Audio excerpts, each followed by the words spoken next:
I have not had good luck growing potatoes. We had good luck with I mean, isn't the point that you don't need luck to grow potatoes? One would imagine. I'm really good at growing, like most things. The only things I have a problem with is Brussels sprouts and potatoes. Weird. I remember always digging up potatoes in my dad's garden. It was fun. Yeah. It was it seems like it's something that you just throw in the ground and cover with dirt, but nope, I can't get it right. What kind of potatoes are you growing? They were purple. Potato chips. Okay. Megatron must be stopped, no matter the cost.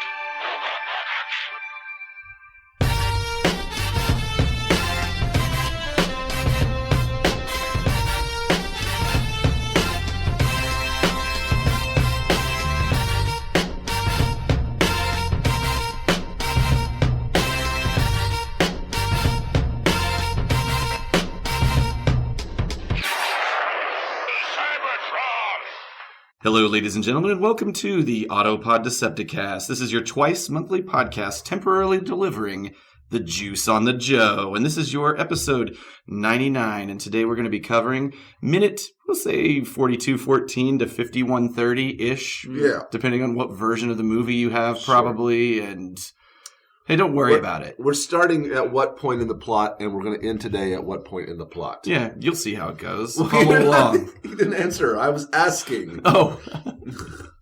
I thought you just meant insert that part here in your head, listener.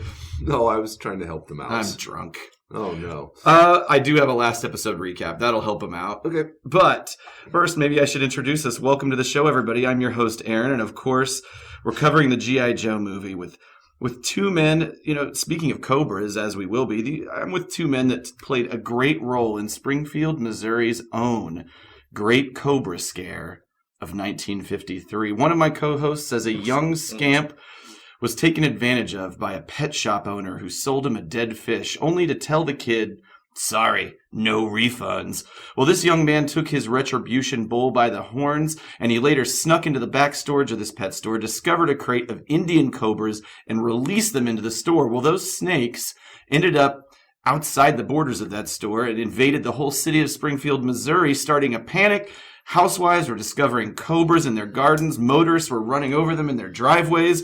And it fell to one man, the other co-host, to quell the furrow. City manager at the time, my co-host concocted a scheme to drive an ice cream truck from street to street, blasting Indian snake charming music to draw the cobras from their hiding spots. And this plan failed. But why don't you guys go ahead and introduce yourselves? I'm lost, Ryan. I'm Caleb, and it wasn't Indian snake charmer music. It was just a loop of a man going, "Once a man." Well done. Yeah. What is that? There was the Great You guys aren't Cobra-Scare. familiar with this? I'm No. familiar with it because I drink. You're a historian. No, because I drink the beer called Cobra-Scare. This was the thing that happened in town. There's a beer called Cobra-Scare? Yeah, Hang on, we'll get back to you. Mother's puts out Cobra-Scare. Oh, okay. And then called that's a Cobra-Scare. local brewery, so obviously they're... Yeah, I learned about it through alcohol. Okay, great. That's how we should learn all things. Right, yeah. Ryan, yes, this is a real thing. I didn't know it until recently. 1953. Wow. I think Scare. 14 cobras were found in Springfield, Missouri, in various Sounds places. very illegal. And they never really figured out, people, most of them were killed by hose, by people in their yard, killing them with a hose. Okay. Like, not a hose, like sprayed water I on thought them you to meant death. like a bunch of hoes were running around killing snakes. Please, Caleb, sex workers, as we've learned from Woke Jet over here. That's what it says on my t-shirt.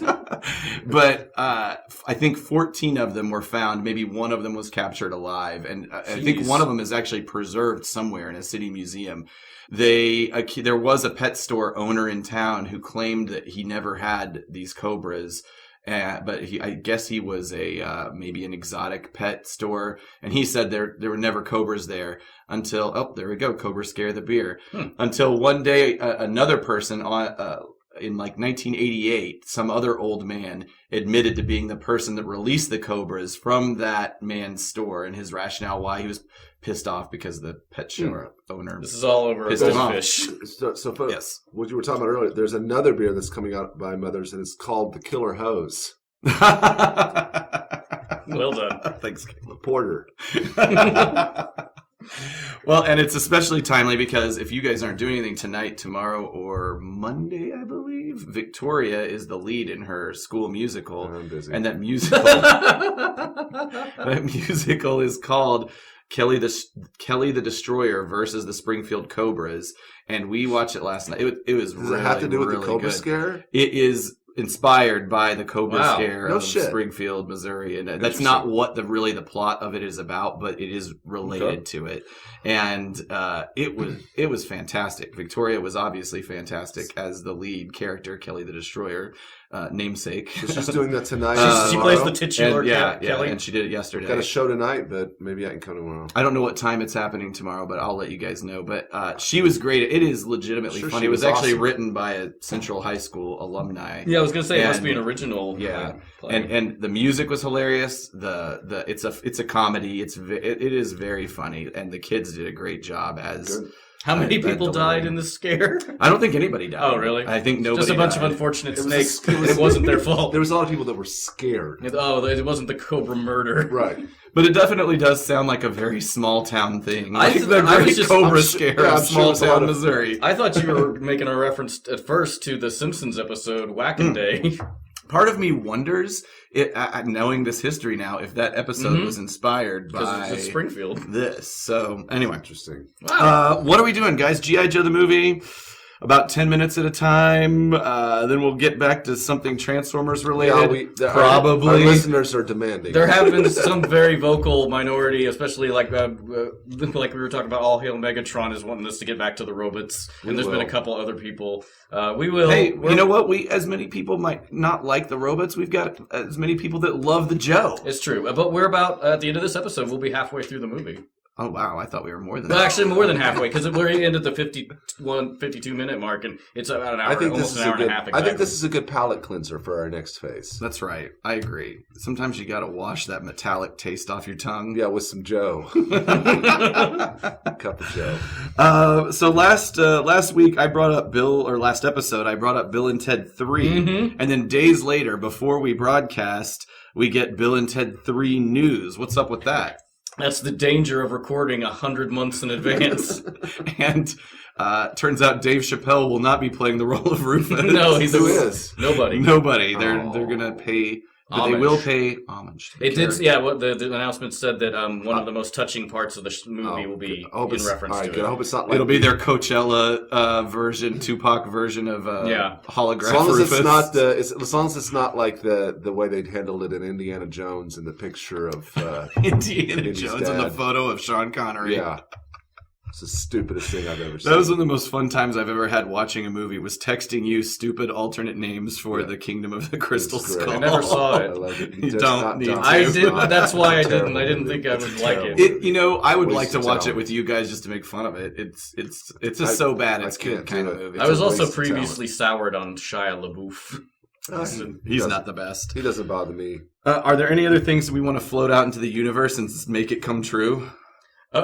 Yeah, get that dick sucking machine going. Actually, that exists. Sure, that exists. It's actually in Is hospitals. that not what a fleshlight is? It's in hospitals. Yeah, but it's manual. Yeah, it's I think a Chinese company or a South Korean company that's developed. It basically looks like Hal, but it sucks your dick. Why? Is Is it Hal but with the Rolling Why Stone would it lip be? logo? Why is it in hospitals? Because it's for people who they need sperm donors or need to collect a sample, but people are too embarrassed to masturbate. Oh, Which I'm like, I'm not. I mean, well, I don't have to. You don't have to jerk off in front of people when you're given. I something. do. Well, that's a. But I'm saying. you Otherwise, have I can't to. get off. Okay. Yeah. We've made this joke lots of times. I'm no longer welcome in the mall. If it's a version of Hal that sucks your Just dick, look- you can look what's up a it picture of called? Oh, Howl? No. Help me out here, guys. how? It's called the how long is this gonna take? Wow, somebody just doesn't I like it. just shot that bit right in the fucking head, didn't you? Needs to. I did have a few. I came up with some 99th episode little jibes. This is really funny. 99 podcasts, but a bitch ain't one. These are ideas for the episode name. 99 bottles of friendship on the wall. 99 Luft balloons of fuck. I was a little drunk when I read this. 100% of these are bad. Yeah. The worst one is the 99 Podcast? Yeah. I did discover that Toto has a song 99, and I'd never heard it before, and I started listening to it, and I immediately got choked up. I think Toto it touches something in me. Because Africa, I will lose it if I hear that song. You know, a 99 and a 66 are just really both unfulfilling numbers. How about 99 bottles of... I see what you did. How about 99 bottles of bots on the wall? Now Caleb knows how to play this Well, game. I wasn't being serious. And also, if 99 problems and a what ain't one, what's that what? Glitch? Anyway, I'm glad I brought this to a screeching halt to do that. What are we gonna? But here's the real question, though. What are we gonna do for the hundo? I don't know. Yeah. Listeners, what should we do for the hundo? We can do whatever we want. I have some ideas Sure. we'll talk about There after ain't the no episode. corporate man trying to right. tell us what to do. right. We give you the truth, the That's right. straight, unvarnished. I don't know what we should do for the 100th. It's amazing. This may or may not be. We may or may not have recorded it by the time this comes out. So we may or may not have taken your suggestions. That's true. Well, this is coming out next week. Yeah, Yeah, this so- is coming out like So we definitely won't have recorded it. And we definitely won't be taking suggestions. Oh, we could. No, we could. If it comes out on a Sunday, there's time to. On any given Sunday? We'll call it. I wouldn't say any given. I would say Sunday the 21st. Yeah.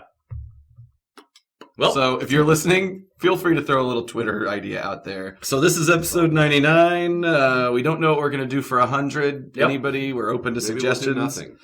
Hey, Caleb, how's that file chart? File chart?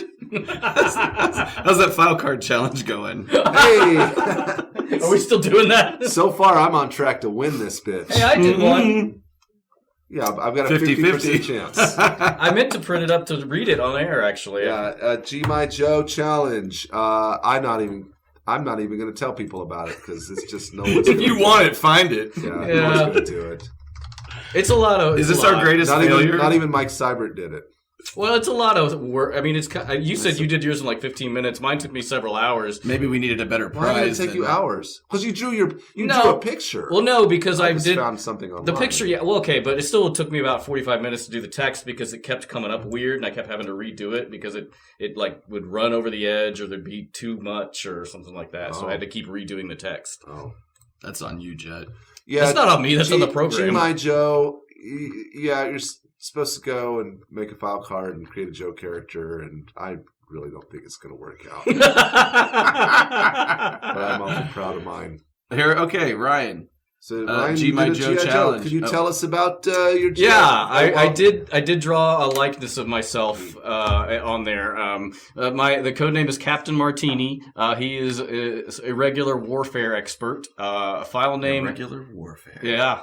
File name Get Brian K. Sounds analogous. Didn't go far afield with that. Primary military specialty, unconventional warfare. Secondary military specialty, Molotov cocktails. Captain Martini joined Joe by accident, mistaking a recruiting office for a gentleman's club with a particularly rigorous admissions process. Despite being a pacifist and conscientious objector, Martini inexplicably rose to achieve the rank of captain. His specialty is unconventional warfare, so unconventional, in fact, that one might say he's never seen on or near the battlefield. He's essential in crippling the... God, this is long. No wonder... We're intimidating anybody that would want to participate. It's indeed. Make it shorter than mine. This is awful. He is essential in crippling the enemy supply line and accidentally setting... whatever. You can read it. It's on the Twitter. His comrades mistakenly attribute his lack of operational intelligence for humor when he often asks, Cobra who? And then the quote is, Captain Martini's leadership, like his specialty, is unconventional, but his men praise his Socratic tendency to preface every order with, what do you think we should do? His flask is always full, and his mind is always there. You're a Quaker. Yeah, that's what I was thinking. Jack. That's great. That's what I was thinking of. We had a friend who used to always call me a Quaker. Shout out to Chad James if you're out there. Hi, how's it going? Long time no see. I was gonna make it Captain Quaker, but then I thought, I like seems a Captain little Quaker. insensitive I to like Quakers. Martini. When I first saw Captain Martini, it made me think of the Danny DeVito character in One Flew Over the Cuckoo's Nest. I think it looks like Ron Friedman. It does It look like does. Ron Friedman. I But think then- maybe then we Ryan looks realized- like Ron Friedman. Yeah, then we realized Ryan's like a young Ron Friedman. Oh shit! I'll take it. Or Ron's an old Ryan. Let's go that way. This makes me important. I mean, Ron was very well dressed when I met him. He Of was in a course. sports coat. He was wearing a suit. People used to dress up. Doesn't seem like people do It that made me feel anymore. bad about interviewing him in swim trunks and flip-flops. I also was not wearing a shirt. You're pretty dapper, yeah. But that was for the ladies. Mm-hmm. That's cool. That's what all those cat calls we heard on the Ron Friedman interview were. So, okay. Shout-outs, guys. We've got some shout-outs. Shouts. I was going to say, shout it out. But that's a ripoff of Mike Cyber Radio. Yeah. Let's just do it anyway. Go listen to that better podcast. Yeah. So I've actually got a couple. Oh, guys. This is really fun. You know what? How many ever you have, let's do them. All right. Thank you for that permission. iTunes reviewers, and hopefully I pronounced this correctly. Cecil, or perhaps Cecil Adkins. I like Cecil. Is there any other way to pronounce that name? Cecil. Cecile? No. Cecile? That would be 2 L's. Keckle? Double L. Keckle? No, I don't like it. We'll go with Cecil. Yep. Headline: Best podcast ever. Oof. High praise. To that, I ask, have you ever listened to Radiolab? Have you ever listened to another podcast? Yes. So Cecil goes on to say, this is the one podcast that I have to listen to as soon as a new episode comes out. I started listening about a year into the podcast, but caught up pretty quickly, and I've enjoyed every minute of it. I was sad to see the Transformers commentary end, but was pleasantly surprised to learn that they were going to be covering my other favorite childhood franchise. I've enjoyed the G.I. Joe the movie episodes as much as the Transformers ones. Keep up the great work, guys. Can't wait to see what you tackle next. Thank you, Cecil or Cecil. Yeah, That was great. And we can't nice. wait. We can't wait to see what we tackle next either. So very sweet note. That's Don't be really sad. cool. We're not done with Transformer stuff. Nope, it's got At all. We'll get back to the robots. We'll see. Maybe the next thing I we'll don't do know. is Chappie. I am Ugh. happy. I want to see that movie. I've never seen it. Isn't that good? I've heard it's not good. I don't know. I'm going for it. All right. I'm in. But as soon as we get through the Yojo, we'll be I mean, back to it's it. also possible I'll be dead by the time we're done. We so. could be dead by the end of this recording. Oh, fingers crossed. Yeah. Actually, It'll be the highest rated episode we have. I know we're acting all coy about it, but I'm going to go ahead and make the official announcement to everybody. This is real. This is not made up by me right now. We've all decided, minute by minute, the next movie that we're going to cover is My Little Pony the movie. Are you ready? All right, guys, we have one more. We have one more. I've never seen that movie. I don't think I have either. God. Followed up Well, with Glowworms the movie. I can't put it down. We'd have a whole nother listener base to tap I saw into, Care Bears the but- movie. It's but- terrible. Really? Is that a Sunbow production? No, I don't think so. But it's bad. It's bad. Like I think there's a few of them. yeah, there are. So we've got one more. And I'm going to give you the headline before I give you the name, because if I give you the name, it's going to give it away. I'm going to give you the headline and see how excited you get for this. Okay. And I don't want to take anything away from this review, but I want to go down a path here. Okay. The headline is Go Bears. Oh, shit. I didn't. He's still there. No, he's not. You bastard.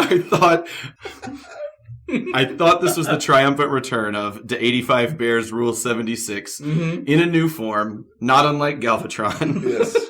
Well done. Listeners may remember the saga of the 85 Bears in that they were a listener who would repeatedly refresh their reviews with very cryptic quotes from old movies like Cool Hand Luke, Red Dawn, Buckaroo Banzai, and there were a few lines that were so cryptic that we could never put our fingers on what it was. Well, we took this little fun thing we had going on for granted. And he's fallen. They've fallen silent. Oh yeah, they fell silent after we suggested that maybe they should start more iTunes accounts with every new. You got a mouse in your pocket? Because we weren't involved in that. Okay, I guess it's all on me. And what ended up happening, yes, was that they disappeared from the scene and took their reviews with them. Radio silent and whitewashed their entire existence. So awesome. so if you're out there, we still love you, DeBears, and I apologize for my actions. But this isn't about DeBears. This is about a Twitter friend, All Are Dead, leaving us a review, and she writes. Well, first of all, headline "Go Bears." I'm assuming that she's a Chicago native. Or do you think it's like do you think it's a wink and a nod to the Bears. Maybe. That'd be a deep That cut. would be, that'd be something. That means else. we'll have to figure out if she's from Chicago, which means that some creeping is necessary, which means, Ryan, you're on the case. Yeah. I like that. Anyway, she goes on to say, I'm a huge fan of this podcast. Not only are the guys hilarious on the show, but I've interacted with them on Twitter a couple times, and they are amazing. I apologize if this isn't your cadence. If you're a TF fan, this is definitely the perfect place to learn more about the characters we all love so much. I've already forced my friends to listen to it as well. Good. Keep it up, guys. We know who this is. Twitter friend at All Are Dead. She is a Shockwave and Blaster super fan, member of the cosplay community, aspiring mixologist in the vein of Blur or Swerve in the IDW universe, which I realize that you guys don't know anything about. They're bartenders. Oh. And last night, while I was at the play that I was talking about earlier, I saw some cocktail engagement. Yeah, that was me. I talked to her for a while on Twitter. Yeah, she was making up some Decepticon and Autobot drinks, and I asked for the recipe, and she was like, "I threw this in there till it tasted right." And she put a picture of this absolute citron and a couple of things. Yeah. I think I saw something about an APDC themed cocktail. Mm-hmm.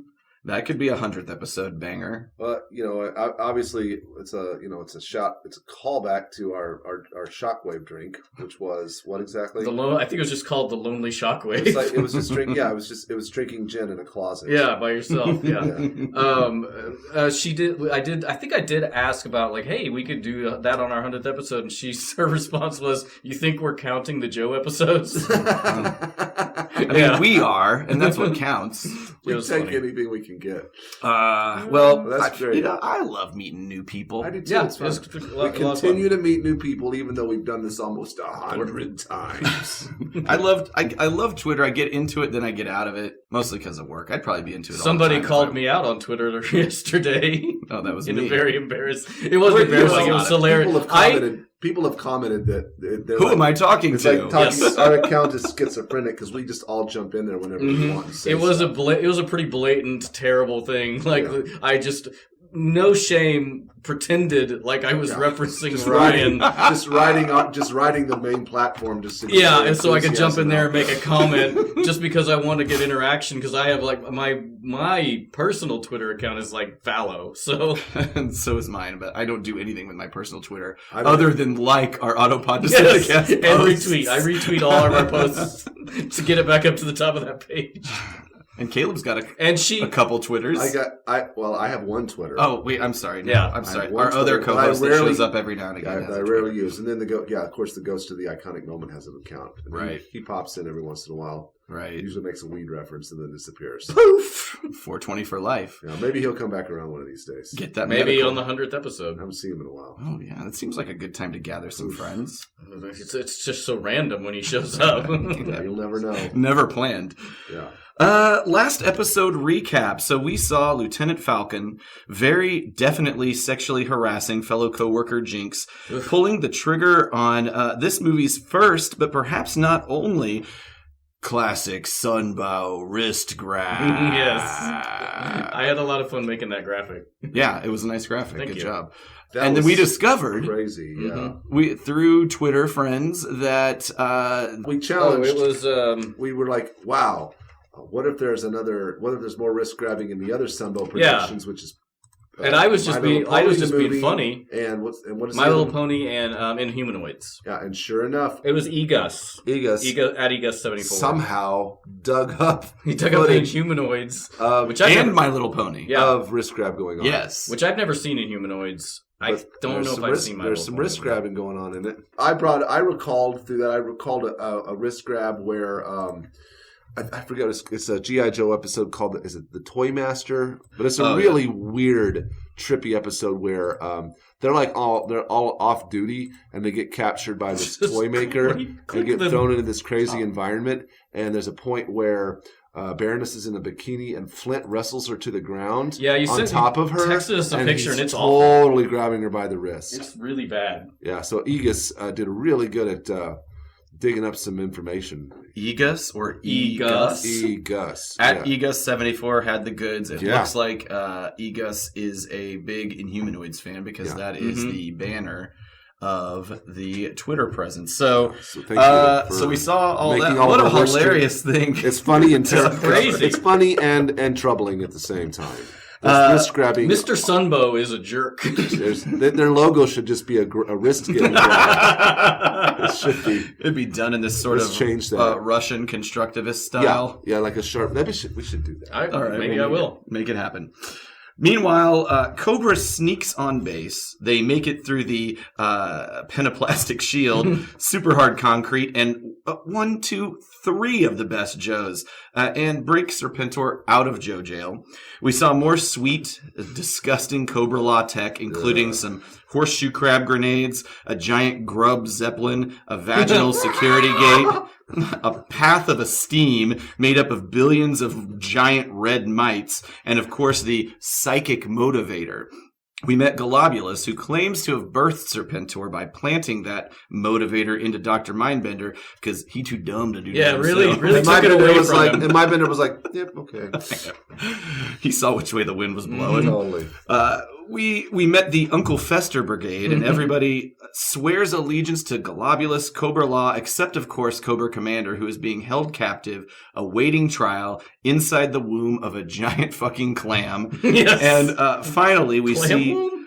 We shifted gears and we went to the court-martial of Lieutenant Falcon, because he's a piece of shit. But Duke's love for his brother keeps Falcon out of prison, but gets him sent on a one-way trip. To the slaughterhouse. Whatever that could be. Who knows? So, What if we went to an actual slaughterhouse? we wanted you to know how meat is made. We are, we're at the 42-13 point at this, and we open back up on Cobra-La, and it is trial time. And Cobra Commander's talking all that shit, and Globulus flies in on his Akbar head, as I'm going to call it, going forward, and commands silence or be silenced. Cobra Commander chills out a little bit, kind of go to the dreadnoughts, which, by the way, not the dreadnoughts, as has been called out a couple times. Although that's what Shout Buzz out to Dixon Surge. calls them throughout the commentary, oddly. And I think he just was misspeaking. Is dreadnoughts a thing? Yeah, Dreadnought is a battleship of some kind. Yes, it is. I don't know if it's anything outside of that. Why didn't they just call it a thing that already existed? They invented a weird word that was too close. Ask Buzz or Larry Hama. They're all, basically the dreadnoughts are like, why don't they just kill him? And What's all this palaver then? Globulus explains that this is a civilized society and we must abide by the tradition of their culture to right the wrongs that Cobra Commander has inflicted. It's a good time to have a flashback sequence with some new tech that is called the Web of Remembrance. Yeah. Now, first of all, we've had the Path of Esteem. We have the Web of Remembrance. We have the tissue of regret. I wrote down the toilet of unforgiveness. Good. This is going to keep happening. I just want to call out, there's a lot of this blank of blank thing Also, that Cobra-La is a fan of. Real missed opportunity to make a snake reference, like the Web of Remembrance. I came up with 3. The Scales of Remembrance, I thought would be better. like it better. The Fangs of History, I'll go or with the it. Coils of Time. It's all better. Not a lot of snake stuff in Cobra-La. Especially, it's just biotech. well, as we get into it, you would think there would be more. Like, why are they playing that anymore? And what's also I'm going to wait on this. So, in a nutshell, 40,000 years ago, Cobra-La were the Lord fucks of all the entire world. I love this flashback. Yep. So Cobra-La doing really well 40,000 years ago, the most advanced civilization on Earth, and an ice age came and just wrecked their infrastructure. You think they could have handled that? Well, and also, do ice ages happen that fast? It did look like it was like a Thursday. All of a sudden, a fucking stalagmite of crystal frozen water just comes out of nowhere. Yeah. This was a pretty heinous ice age. That started them on a downward spiral, but then began the time of the barbarians. Some deviant apes. who I assume are pre-Homo sapiens, living in the grass, killing mammoths, and, all that caveman shit. And that was the nail in the coffin for Cobra-La. Baroness has a good joke there. She does, at which time she gets in a dig at Cobra's own hairless monkeys, the Dreadnoks, of course, as they kind of scratch and pick at themselves here. One of them's picking their nose, the other has a finger in the ear. It's pretty funny. Looks like what's his face is rolling a booger between his fingers. I think he's playing with his chest hair. You know, Ryan, it's a good thing that we have you here as APDC's own evolutionary biologist. But, yeah, that's what my problems degree. do you have with this so far? Honestly, it's not that. Like, I was looking at it, and 40,000 years ago was around the time when our civilization, basically, it's a weird time because it was when there was a real switch flipped where we evolved technologically very quickly from being like cavemen into having a civilization. We got into that agriculture. That's right. That's right. As I understood it in my limited research, we, Homo sapiens, that is, had started evolving language and symbols and culture, I guess, for what it was worth 50,000 years ago. Around that. But pre-humans, or I would say Neanderthals, or those who might have been our competitors that were along the same sort of genetic branches, they were not around 50,000 years. Basically, Ice Ages happened fast and evolution happened very fast in this timeline. We intermingled with Neanderthals. Yeah, we interbred with them, but it's possible there were still some around 50,000 years ago, but it's estimated they went extinct between 250 to 50,000 years ago. Which is a big margin. But and the scale of the universe and Earth, probably I have been curious. That big a margin. I've been curious as to how much Neanderthal DNA I do have, but I haven't done the test yet. Well, in what we see here, here I got a 85%. No, zing! Turns out they are still around. I did read in my balls. People thought that humans killed them off, but some people now, the new reports say that actually climate change killed them off. It just seems like they weren't. They, like all evolution, Homo sapiens have now effectively removed ourselves from biological evolution, natural biological evolution. But they just couldn't compete well enough. Well, it seems like Cobra-La could have gotten to us before we'd reached that point. There really was a long burn where it's like maybe when Egypt started. Right. Yeah. I mean, anyway. So the Homo sapiens, they mastered an inorganic-based technology that was not only a travesty to the ways of Cobra-La, but a threat to their very existence. So Cobra-La retreated. They isolated themselves and have been waiting for their opportunity to reclaim the Earth. Quick question. Is that what the Pennsylvania Dutch have lined up for all of us? Wow, I didn't see that one coming. God.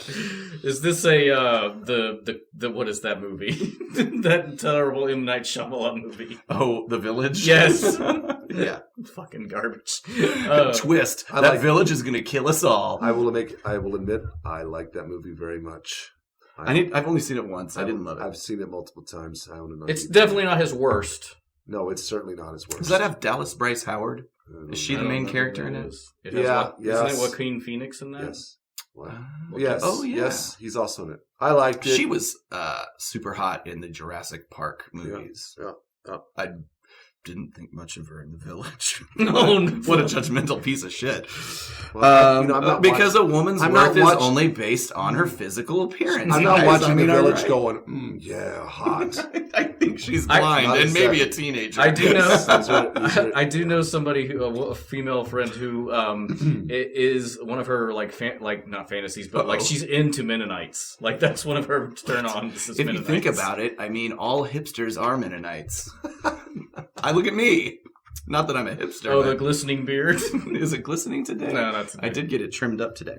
Where the fuck are we here? Oh, I think we already talked about why didn't Cobra-La kill off our ancient humans? They were already advanced. Would have been easy. That sequence, by the way, let me just back up real quick, of the mammoth fighting, that was pretty awesome. It's also weird that they retreated to a place that's really still really cold now. Yeah. Maybe go to the equator. I don't know. Right. But they had to go somewhere, Ryan, where humans wouldn't have been able to easily I guess so. Them. They're like, if we can handle the cold, we can handle anything. By the way, I think unintentionally I have a good Burgess Meredith impression. Let's just say it's intentional. Okay. I just wanted to rewind and look at that. That mammoth, that couldn't have been rotoscoped, right? No, it's just... it's very really sketchy, very It's cool. Quite good animation. And this part where they're creating the fire, the big... muscular proto-human who turns into a geek. I do feel like I don't know geek. the cavemen had a six-pack. That seems... Well, I would imagine they were lean. I mean, they weren't doing sit-ups. But if you're doing like... You're doing like... That's not a natural body. Like, a bodybuilder's body is not an... If you're doing exercise... Well, I mean, naturally. have you ever seen a gorilla? Those fuckers are jacked. It's true. And I have seen bald chimpanzees, and it's true. They look crazy huge. Yeah. So maybe I'm wrong. I think it'd be funny if they moved from the caveman to merge to this guy in this scene here. He's at NASA. He turns around and faces a big screen of a shuttle, launching off. Instead, he just turns around and there's just a big porno going on.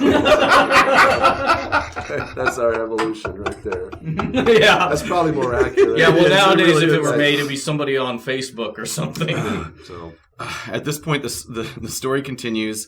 Generations passed until a brilliant nobleman was discovered. Caleb, look what we have here. Within Cobra-La. And that nobleman... Potions. Whoa, wait a minute. I did not think Those about are that. very similar beakers. And I'm going to go ahead and say they don't look organic, but maybe we'll get into Organic more of glass. that. So look, there's Cobra Commander. He looks a lot like Destro to me. Yeah, he's just a dude. He's just a dude. And Well, you know how you do science in a hobbit clearing? they have been forced... Well, they have created this jungle-like atmosphere within the dynamic of the Himalayas. It's true. He is doing an experiment with some spores, and I think we'll come back to this. And he disfigures himself in the lab accident of sorts. It shows a flash where I'm like, so underneath that mask, does Cobra Commander have like 15 eyes? I think so. I guess that's what we are to believe here. And even though by Cobra-La standards, he's devolved into a hideous freak, he was Golobulus's choice to raise a mighty army and destroy human civilization. So now we know the origin of Cobra Commander. We know the motivation of Cobra. What? I was just going to say, they really went... I guess they wanted him to dress for the job he wanted, because he's not dressed like anybody in Cobra-La. But then also this, where we paused here at 44:33, Cobra Commander is riding on top of a hiss. It made me think of Galvatron on top of the Revenge. Oh, yeah, that's true. I just let's face it, Cobra-La has a good street team. They do, yeah. They're passing out flyers. Yeah. Well, it brings up a lot of questions, some logical disconnects. So Golobulus, who hates humans and inorganic technology, sent Cobra Commander out into the world to raise a human army and use inorganic technology to take over the world. And they want the BET, which is like the pinnacle of inorganic technology. I didn't even think about that, but it's true. irony. Spoilers coming up. The BET is what they need to fulfill their plan. They Right. couldn't get that shit done biologically. So they and basically it have to admit represents- that their bionic technology or their biologic technology sucks. The BET represents everything they need and hate. It's sort of like when the 9/11 hijackers came over here and went to strip clubs. It's just like that. Follow the money.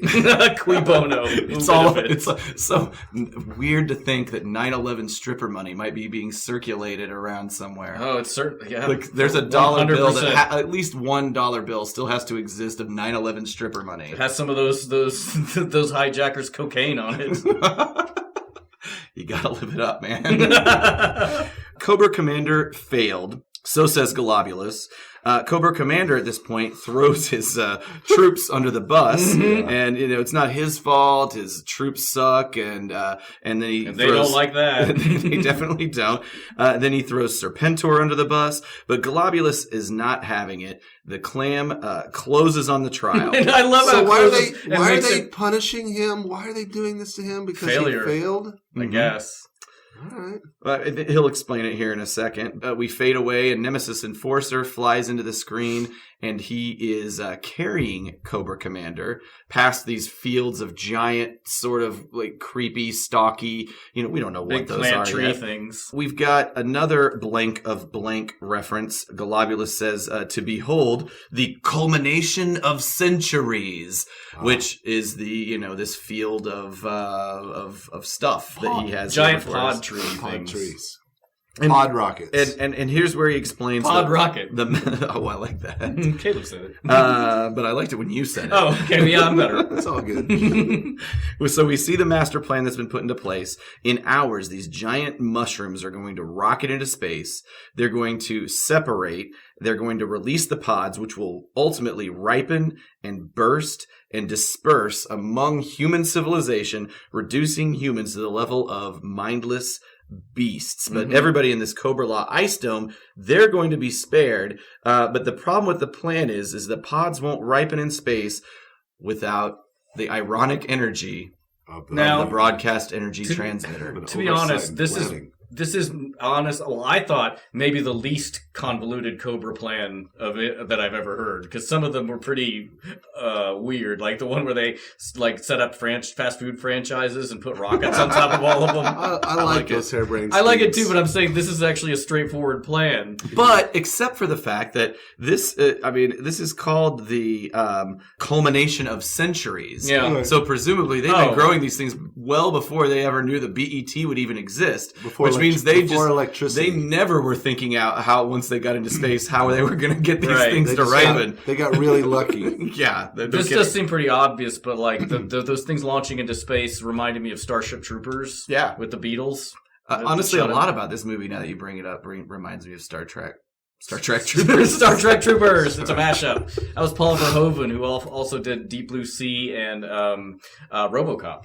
God bless you, you ugly bastard. Yeah, it's the movie Starship Troopers is a Heinlein. It was originally a Heinlein story, but the movie has as much to do with the story as, like, if you've ever seen Lawnmower Man, that's a Stephen King short story. Yeah, no. They're nothing alike. And so now what we're looking at here. I love it where the spores come down like Missile Command on Atari. Yeah, everybody's turning into zombies. The smoke is going up, and so at this point, Cobra Commander, he's still on trial, you'll recall. And I just realized that Globulus has a butthole eye. He does. It's a brown eye on his eye. It's a brown eye. I mean, Ryan, you've had a lot of chances to call that out. Yeah, I guess I haven't been jerking off enough or too much. Cobra Commander scoffs at Globulus's inability to commandeer the piece of equipment that they need. And at this point, Globulus is done.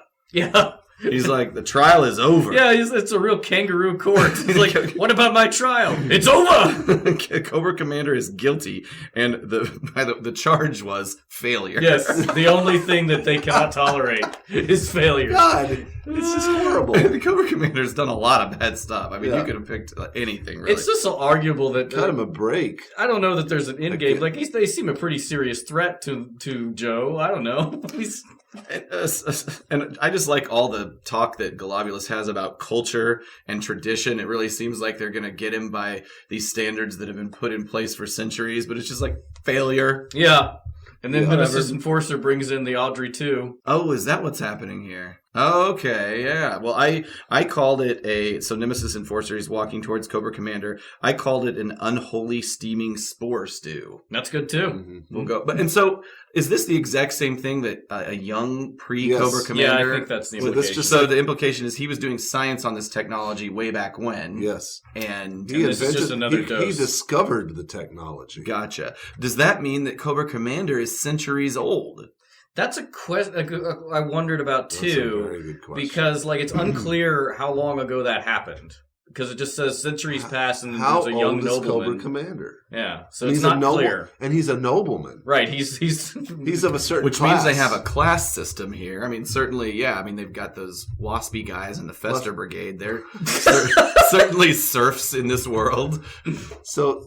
conscripted soldiers. I feel so sorry for Cobra. This is really where I feel terrible. I start feeling very bad. He doesn't deserve this. It doesn't. He had a pretty hard job put ahead of him. He got disfigured, and then they threw him out in the world, and he failed. Figure it out, fucker. Yeah. So they bring the plant close to Cobra Commander's face. It opens up, releases the spores. He screams in agony.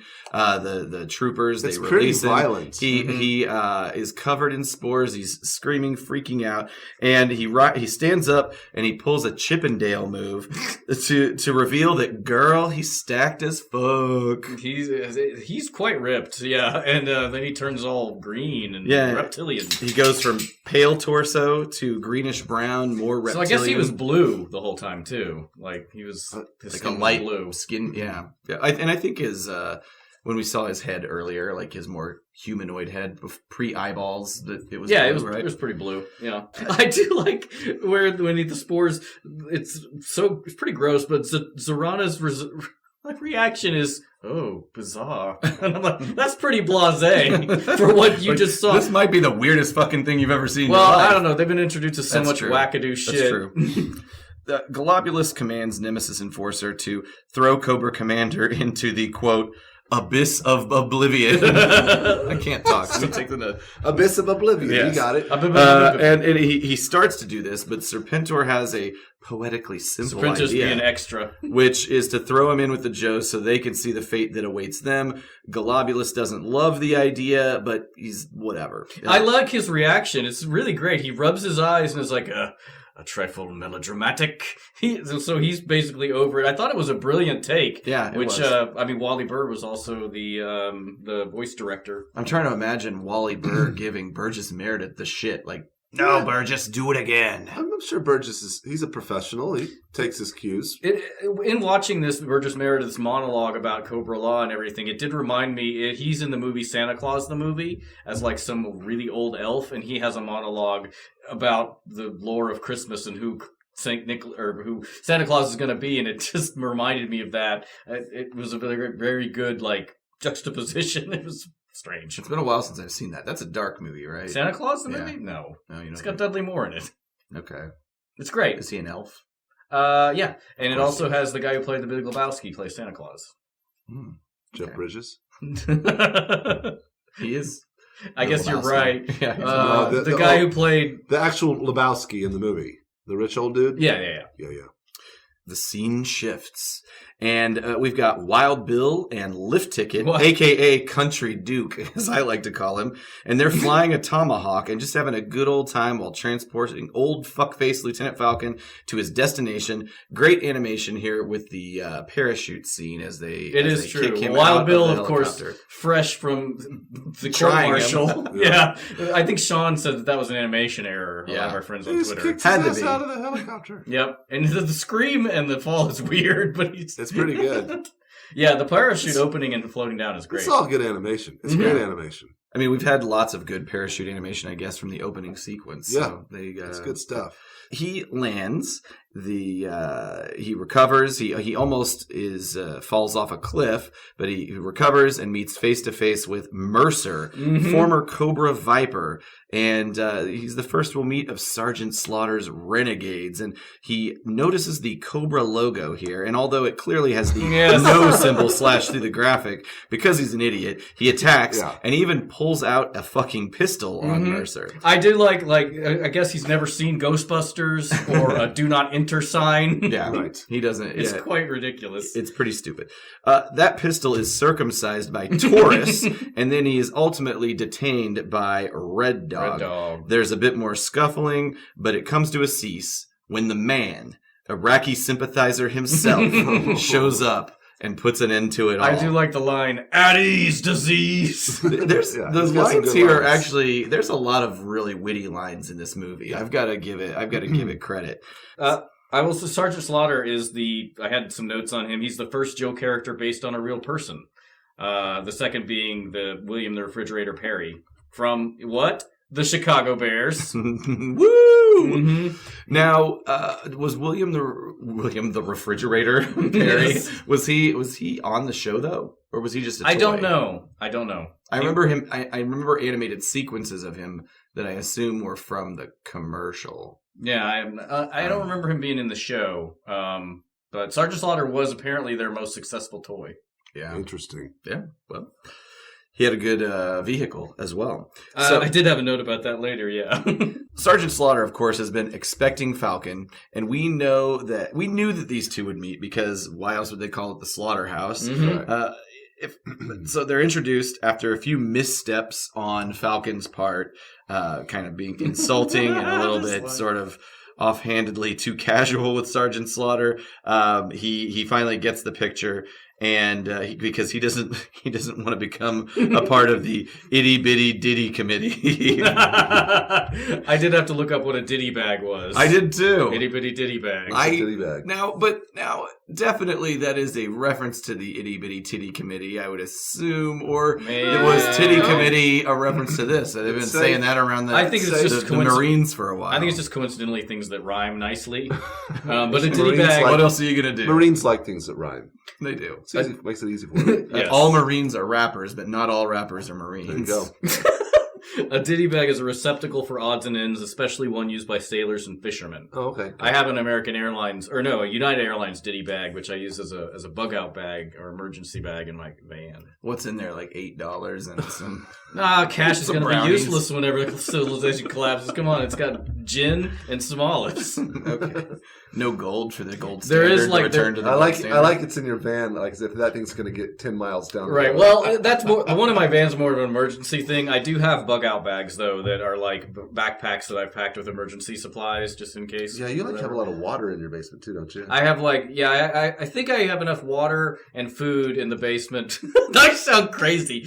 If there was some situation for West, the dog, and I, and the chickens to survive for a couple months. Well, I know where I'm coming. Chicken dinner. No, they make eggs, man. You got to keep them alive. Oh, that's true. Very strategic, Ryan. I ain't gonna get my water. This is my land. So, Ryan, also to his credit, let me give you some love here. You help other people with their bug outs because I've got in I wouldn't call it a bug out room, but we do have a danger room here that supposedly is protected if this place gets hit by a tornado.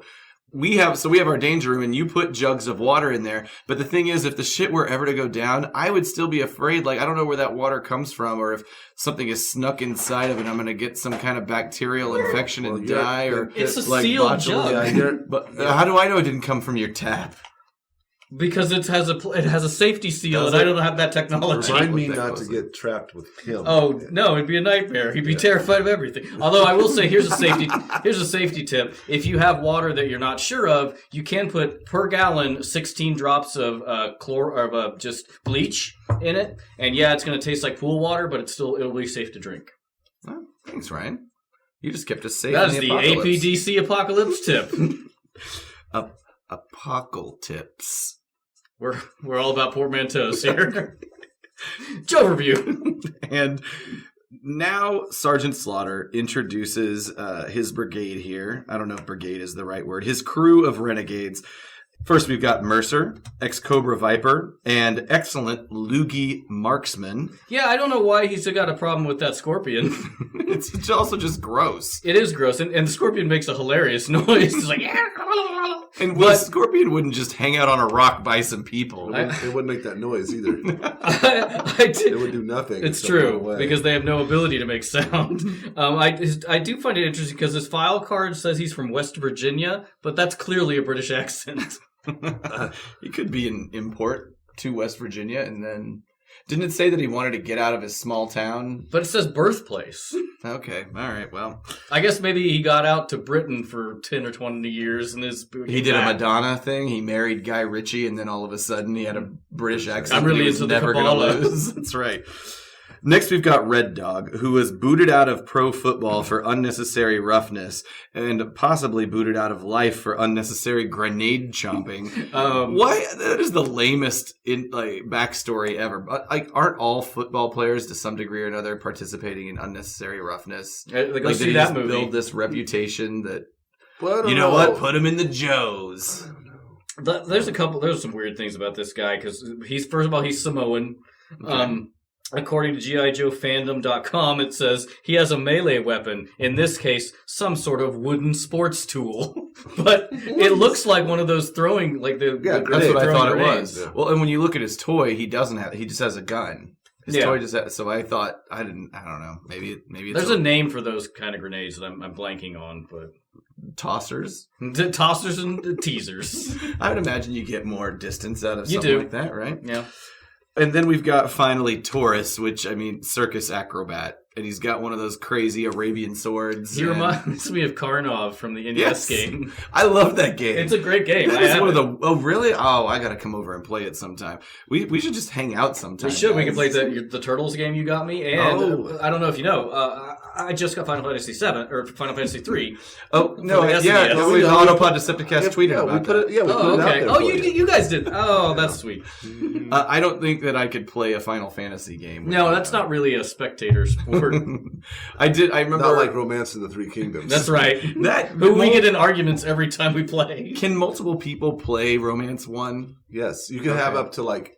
Honestly, on Romance 1, you obviously got two controllers, but the way it works is it technically works with like one controller.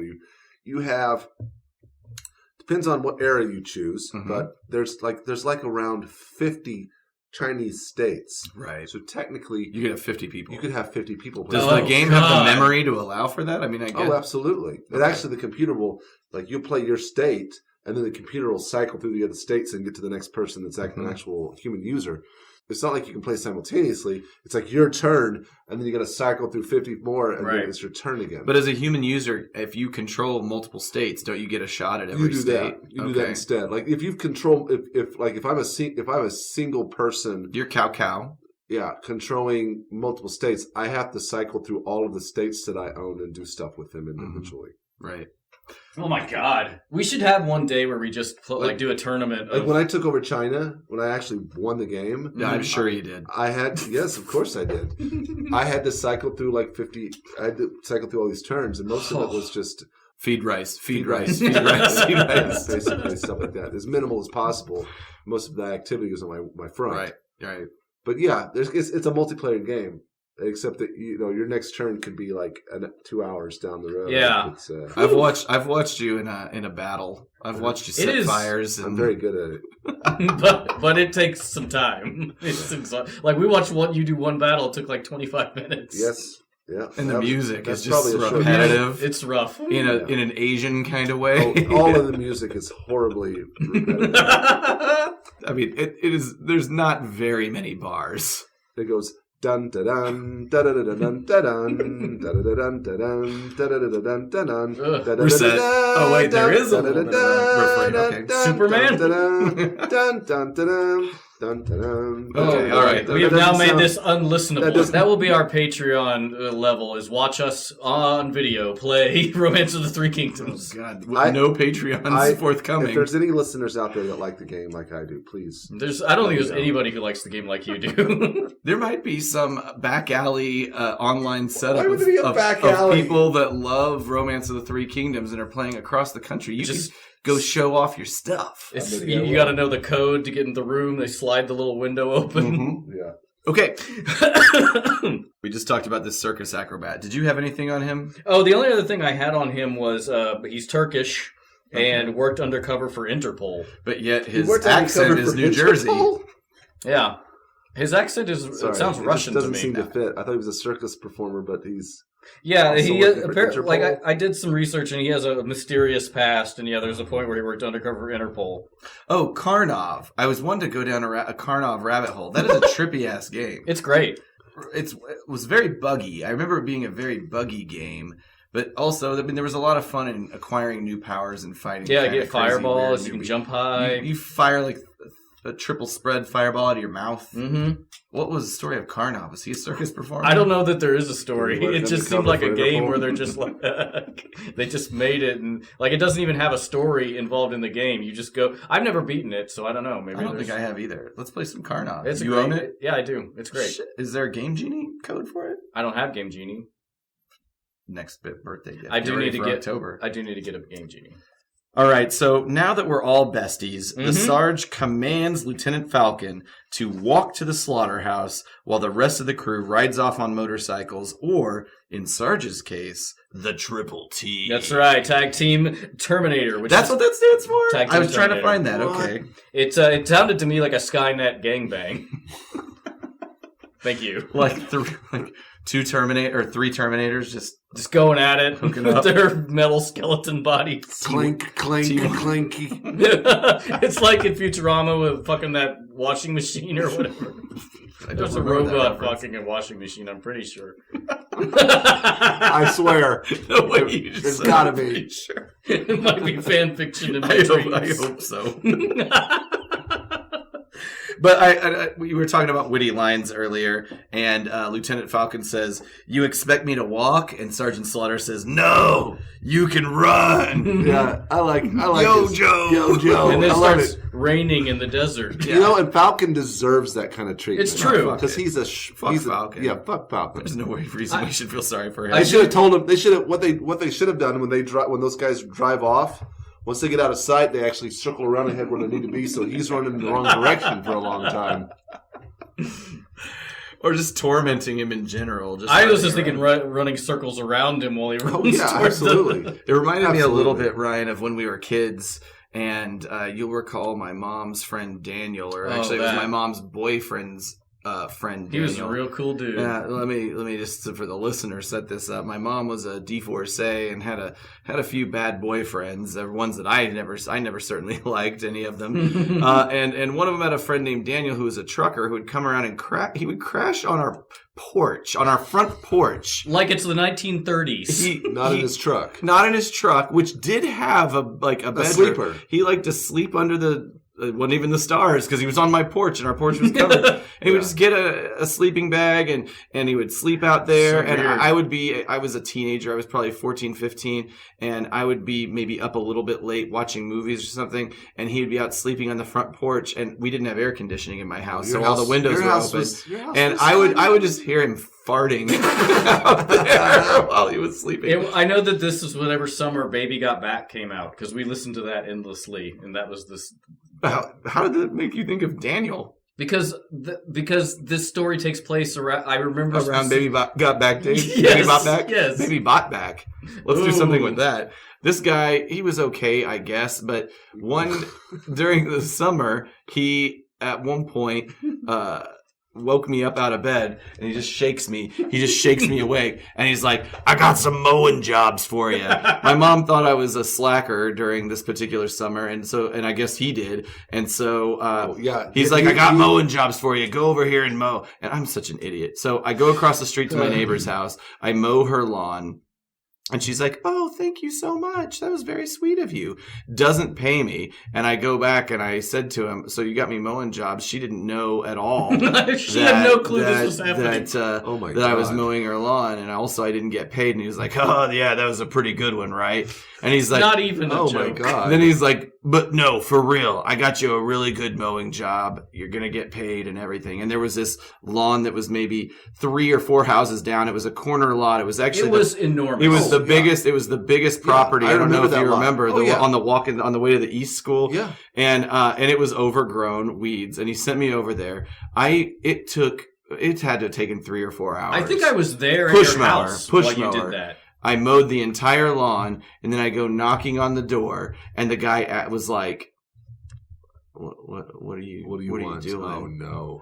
And I'd been there for 3 or 4 hours. So the guy had to have seen me mowing his lawn, and yet he never came out and That's said, the weirdest "What are part. you doing here?" He let me finish the lawn, and then go up to the door, knock on the door, and say, "Can I get?" And he fished out $5 and gave it to me on a 4-hour lawn. This was 1994 money. Let's get back to the point of that guy. Sure, that guy had no obligation to pay you. No, he didn't. But this guy's fucking. This guy Daniel's fucking with me, and so. And it's like a fool me twice, shame on you kind of thing. Mm-hmm. Then he tells me, "You got to go mow your aunt's house," which I did have a standing mowing gig at my aunt's house. So I mowed her lawn, and I think you helped me, Ryan. I was with you. By this time, I'm done with mowing for the day in my head. I somehow convinced you did Ryan. all of this in one day. I don't know if you helped me or you were just there. I don't remember. I did all of this in one day. I was there. I was there for all of this. This is one day of adventure, and he drops us off at my aunt's house. I mow the yard, which also is a big yard. It takes a while to get done. Yeah.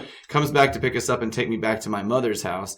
And he says something that pisses me off. I can't remember exactly what it is, but we're in a pickup truck and the mowers are back there. Ryan's in the bed. I'm in the bed. He says something that pisses me off. I'm like, fuck you. And I jump out of the truck. Well, it's moving? Maybe, but slowly. It's inconsequential. Was it the semi-truck? No, that'd be funny. That would be awesome. No, it was just another pickup. I don't know whose it was or where it came from. And so then he just drives off. But then he stops about, this guy's a few hundred yards down the line. He lets me run up to the truck, and as soon as I get close to the truck, he does that several times until I think he finally lets me in the truck. But I'm fuming, and by this time we're back at my house. I'm like, "Fuck you, we're fighting," and I'm yelling at him in my front yard. Did you see all this? Yeah. I'm like yelling at him in the front yard. I'm like, fuck you, blah, blah, blah, blah, blah. My memory's a little hazy, but what I do remember is, okay, we're fighting. He's like, okay. And then he like clocks me. I can't remember if it was open-handed or close-handed, but he clocks me across the face. And then I'm like done fighting. I'm like, fuck you, you really hit me. And this kind of, so. All of this is really troubling. This is an adult who did, at the time. He had to have been in his 30s. This isn't even a funny if not story. 40s. Your mom was witness to all of this. No, she wasn't there. But she brought him into the house. To the life. Onto the porch. Porch life. Well, I'm sorry that you had to deal with that. And I'm glad I guess a little peek into the white trash history of It is. Well, your house, your fighting house, in the lawn. Your house was about the size of the ark here. But I wasn't like a tough kid in that way. I wasn't like most kids that grow up, I think maybe in that sort of economic status are like bullies or like tough kids and whatever. But I thought I was tough, or I wanted to be tough. I took taekwondo. That's right. But I was never really ready for a real fight in that kind of way, like with a trucker, an adult male. I'm just glad. Why did I bring this up? Because of the Falcon running back to the base. Thanks, G.I. Joe, the movie, for triggering me. Wow. Oh, yeah. Daniel, if you are still out there, I will fight you now. I'm ready for you, you old fuck. Daniel, come at me. My address is beep. Daniel doesn't know what a computer is. Fuck that guy. I hope he's dead. I'm sure he is. I have no sympathy. I hope if he's alive and we find him, we make him mow a yard or two. We got a job for you. Yeah, I'll take anything. Yeah. Anything. I will say, but also, and maybe the people could have thought that it was some kind of shakedown where, the buskers who wipe your windshield and want money for what it. What were you doing the whole time? Just watching? I was in his room while he was mowing the. I again thought it was legit too. I didn't know. Out, right? I was a child. We were maybe 12. By the way, I shouldn't accuse you of anything. What were you doing? I had a habit of just not being around in those situations. I went to the other side of town and hung out. Caleb had a stable family. A mother and a father who loved him.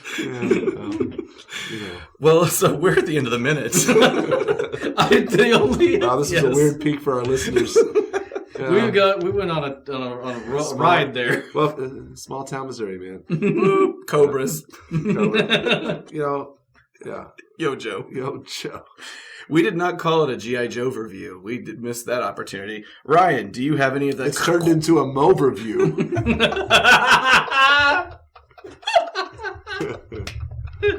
Congratulations, you win the episode. It's the show me state, not the tell me state. Totally. Ryan, I don't. We failed at our attempt, which it wasn't the strongest attempt, to get the original script from Ron Friedman. Whenever I was in TFCon Los Angeles, I think I don't remember actually asking him for it. No, I'm sure that you did not. We did in emails, but he kind of never really danced around it. And maybe we could. Okay, so all that said, do we have any script deviations?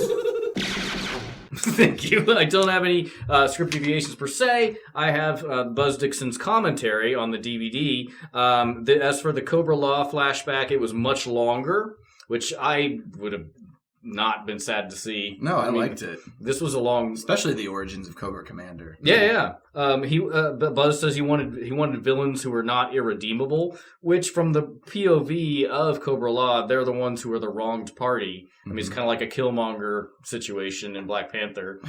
Not really. wronged by nature. It seems like they really kind of gave up pretty quickly. But he said that an army is about 4-to-1 support to combat troops, and that this is how they answered where Cobra got their money, like because you have to have such a supply line and everything. And he said that they were being funded by, well, he keeps saying Granny's Body House instead of Cobra-La, which kind of gets irritating. But it doesn't really answer it for me because it's not like Cobra-La has trade agreements. I mean, they don't have cash. What are they like? What's their money? Caterpillars or like I don't know how they're. But they do have their business front. What did their business do? You're saying Cobra-La was actually sustaining Cobra? That's what he's saying. Yeah, but where's that movie money coming from? Right. But Cobra Commander is the only one that really is aware of that. Yes. Wow. So basically, Cobra-La is the state that's funding their terrorism. Interesting. But Cobra-La is barely a state. Right. I mean, they don't have. I mean, it's not really clear. I mean, maybe they do have an economy, but it's like trading. It's trading like beetle wings. It makes no sense. Like Cobra-La should have been handling this shit by themselves. It's true. It is a weird roundabout way. Why do you need a frontal? Why isn't Cobra why don't they have the biotech? Like it seems like Cobra-La, like we said earlier, could have taken over the world a long time ago. Yeah. Mm-hmm. Oh, he does. Buzz Dixon says the other idea is that they were all Amway representatives, but that didn't fly. Wow, that's funny. Does anybody remember Amway? My mother toyed with that for a hot minute. We used to call it Scamway. Sing. It was for those of you who don't know, it's basically Mary Kay with like home cleaning products and stuff like that, or Avon. Avon calling, yeah. Shout out to my Avon girls. I remember my mother taking me to a house one time, and I didn't know why we were there, and I eventually pieced it together. She was talking to an Amway salesman about some stuff. Okay. I can't get.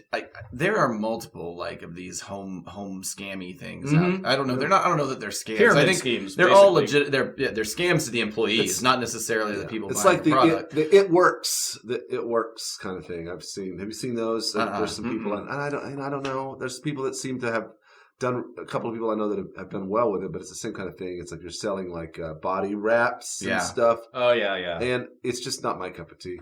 We've had people over that sell like parties for jewelry, parties for. I mean, it's like Tupperware parties, right? That's fine. Like skincare products for. Makeup, seasonings. There's like seasoning versions of that. I was at that party. Okay, well.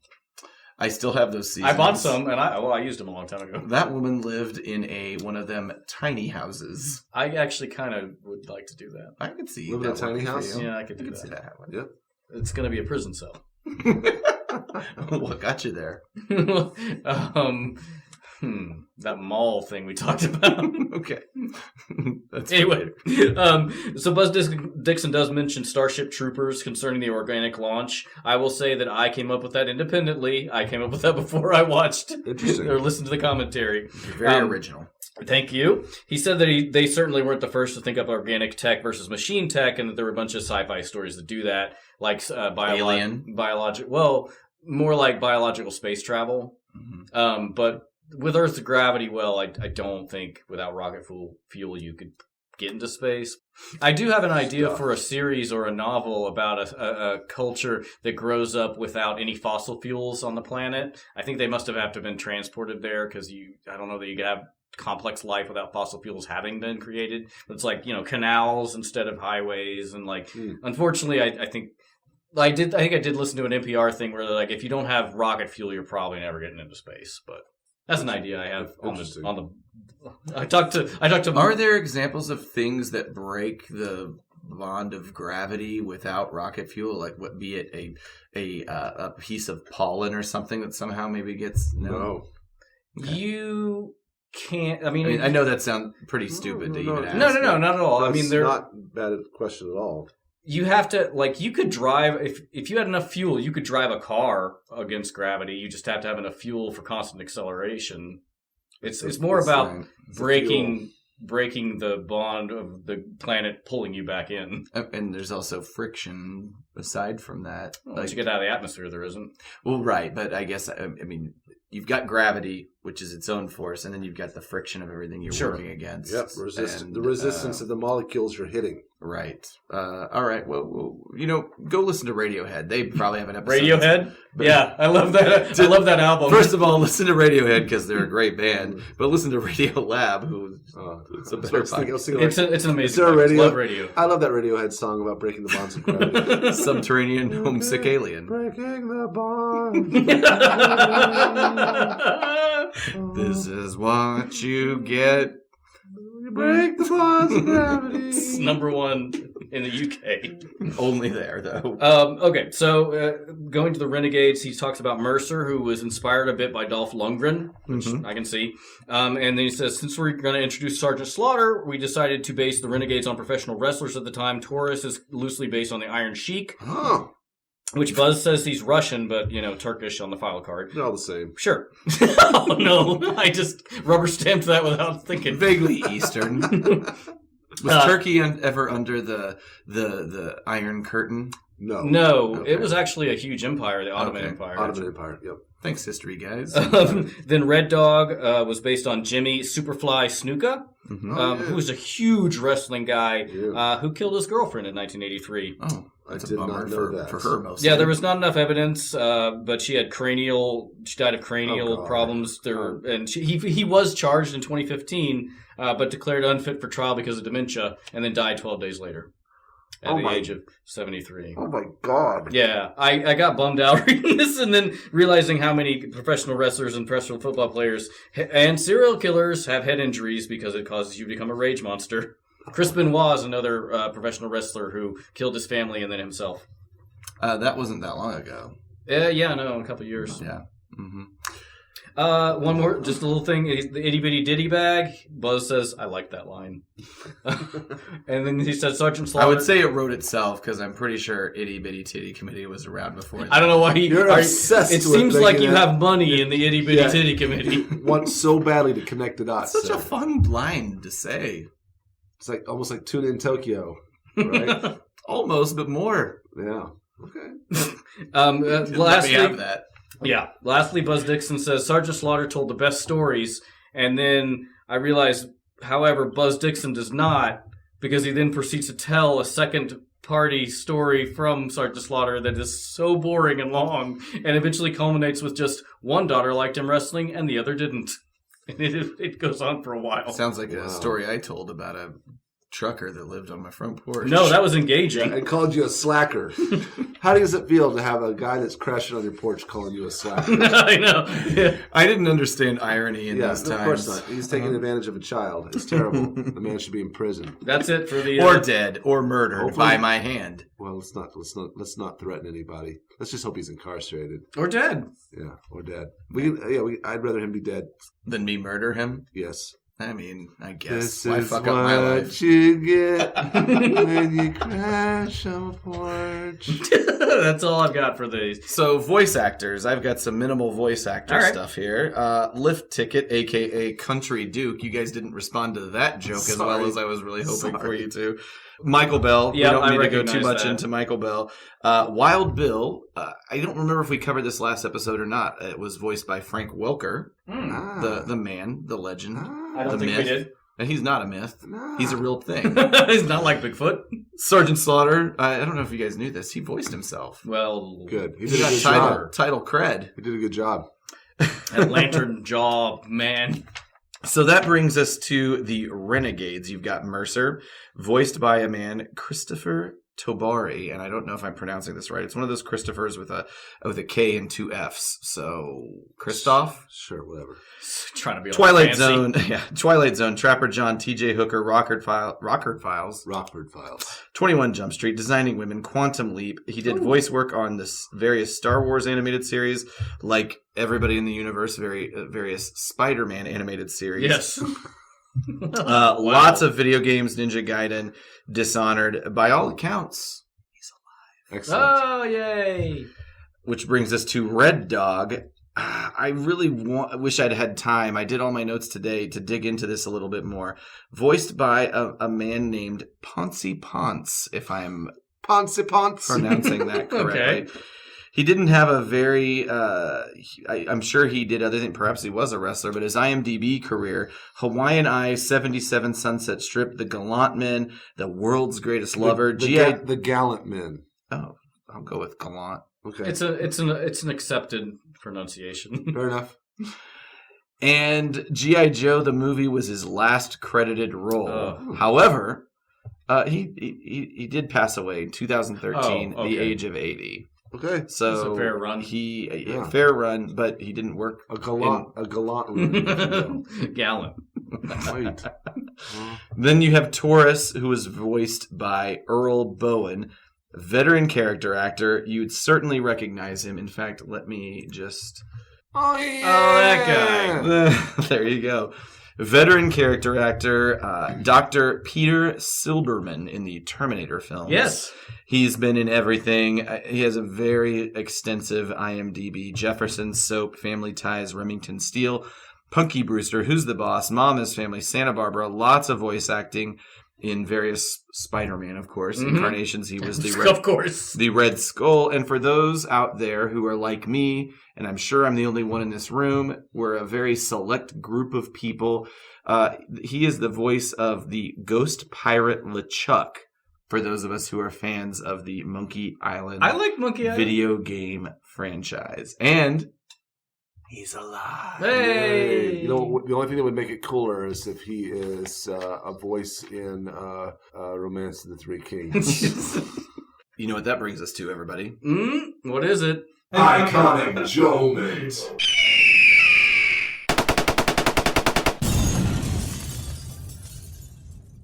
I don't know if I've given you enough of a compliment on this, Ryan. The little soundbite that you pieced together for the Joe Man. That's so good. Thank you. And it drags on too long in the best way possible.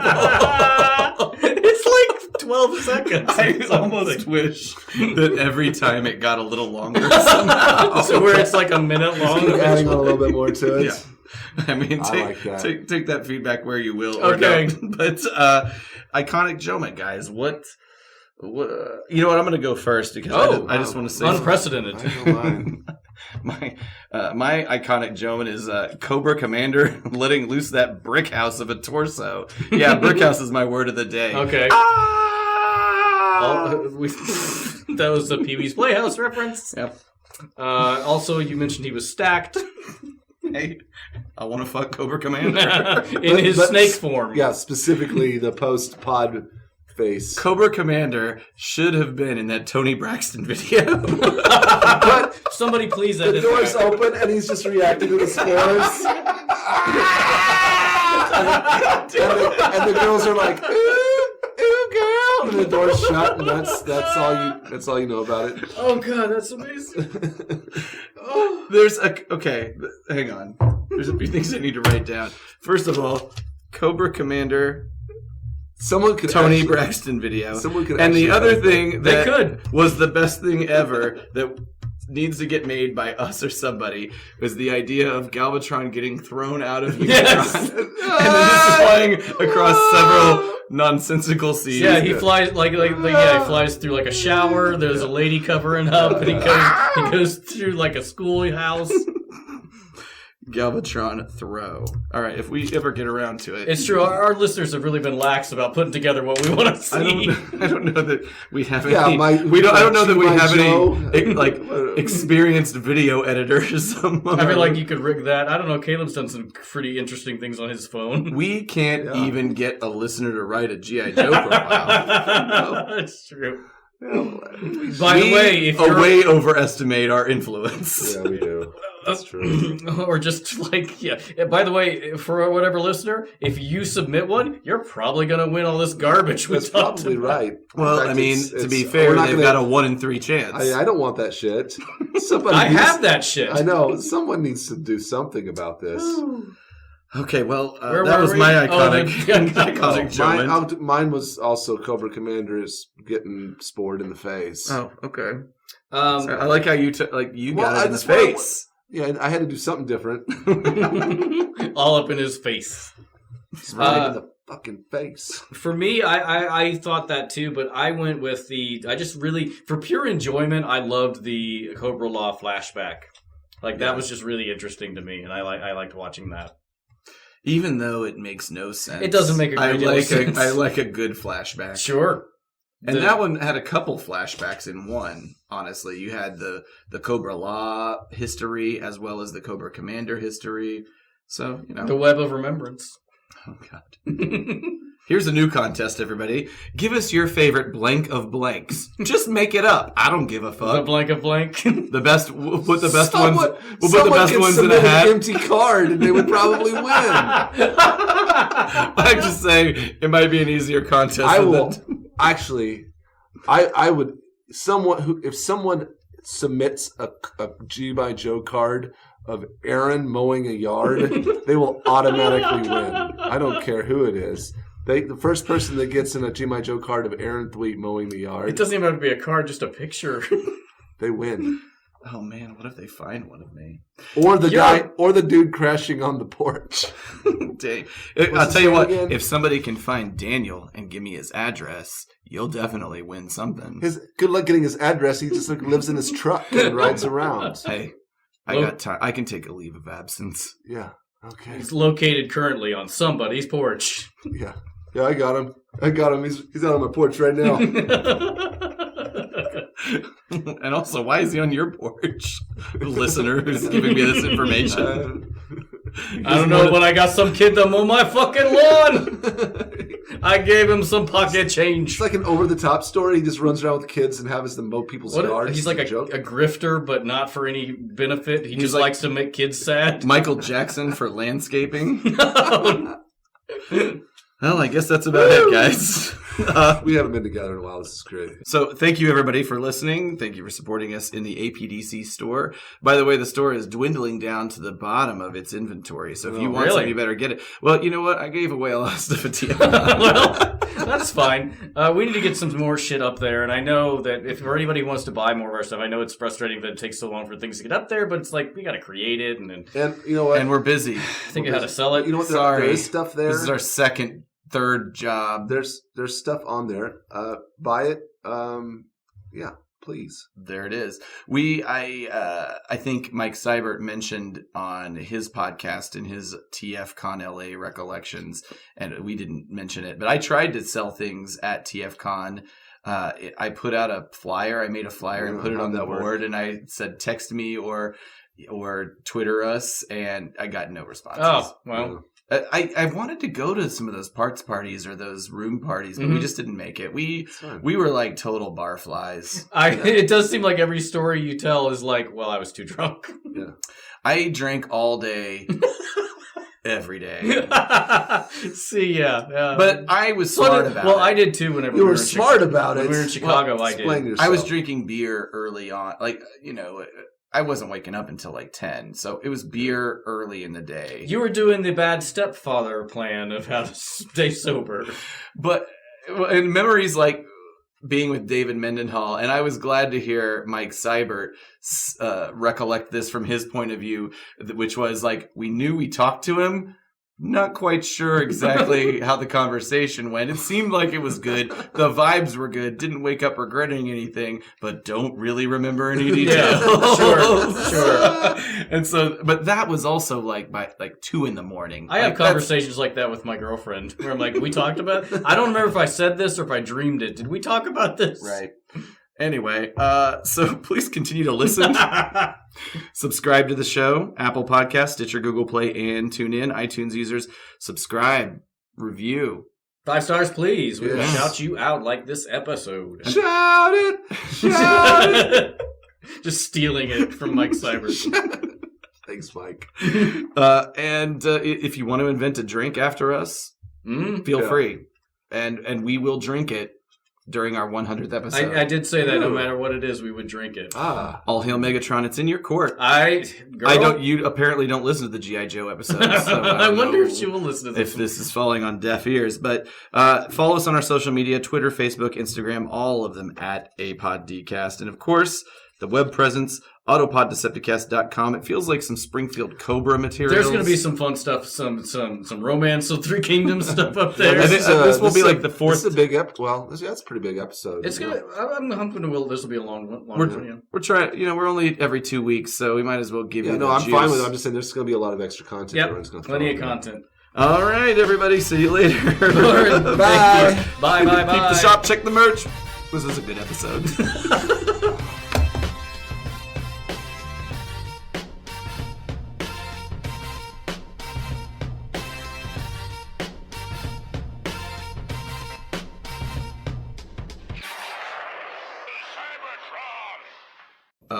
Did you guys ever watch the show Living Single?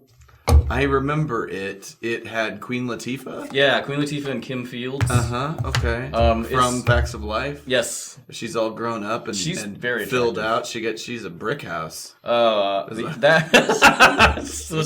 mighty. Hot pow. It's on Hulu, and I'd never seen it before. I don't know how I didn't get my eyes on it because it was on Fox in '93. But it's pretty great. Like I highly recommend introduction. It. Yeah. I remember watching it. I don't remember anything about the show or its quality of humor, but I remember watching it frequently because I thought that Kim got so hot. Yes. She's my favorite character, although I like Max too. But I don't know Max. Max is the one who had like braids with shaved head. Was she a little skinnier? Yeah, she was thinner. She was the lawyer who didn't live with him. I believe she is in the Toni Braxton video, Making Me High. She's one of the friends that's like... Bringing it all back. Whenever the elevator opens and there's just a human six-pack there. Yes. Ooh. Ain't no guy look like that delivering pizza. Anyway, so I don't know, I don't remember, but it's funny. It is. They're living really, single, going on dates. It's quite good. Yeah, and there are two guys who live on the brownstone above them, and it's like Black Friends. Okay, gotcha. I don't know which came first. We say Friends ripped him off. Just another example. It's possible because I feel like Friends was after '93. The Martin is another show that I didn't really watch, or actually I probably thought it was unlikable whenever I was the age it came out. But when I see clips of it now, it makes me laugh. Oh, it's great. He kind of got on my nerves back then. Yeah. He kind of got on his co-star's nerves when he sexually harassed her. Okay. No love lost between Tisha Campbell and Martin. Or are they friends again? It was bad. I don't know. They're friends again. But I liked it when it was on, and I've watched it since. And if you want to watch one episode that's really great, it's the one where his CD player gets stolen, and he's playing detective, and it is very whimsical. Okay, I like it. He has there's an infamous episode of Saturday Night Live that only got broadcast in its entirety when it was live that has since been edited. And I remember seeing I watched the original one, and he just made a lot of dick jokes. Actually, I remember him talking about tallywhackers. He kept saying patallywhackers. Like he just went off script. And I remember him and then since then I remember on Comedy Central they would, how they used to replay Saturday Night Live episodes. That show would come on and I'd be like, oh yeah, I remember this being funny. And they put this script over it that says, at this point in the episode, Martin Lawrence, this is the words crawling on the screen, Martin Lawrence went on a tirade about women's genitalia, men's genitalia, donkey's genitalia, and it was deemed too offensive to ever be repeated again. It's in that Don Pardo voice. So it's like they've made a joke out of it, but they did also literally edit it all out. So it probably doesn't exist except probably inside. You might be able to find it in YouTube or something that, the original. Someone might have actually recorded it that evening on VHS or something. Yeah, probably. Blow cells, where we sell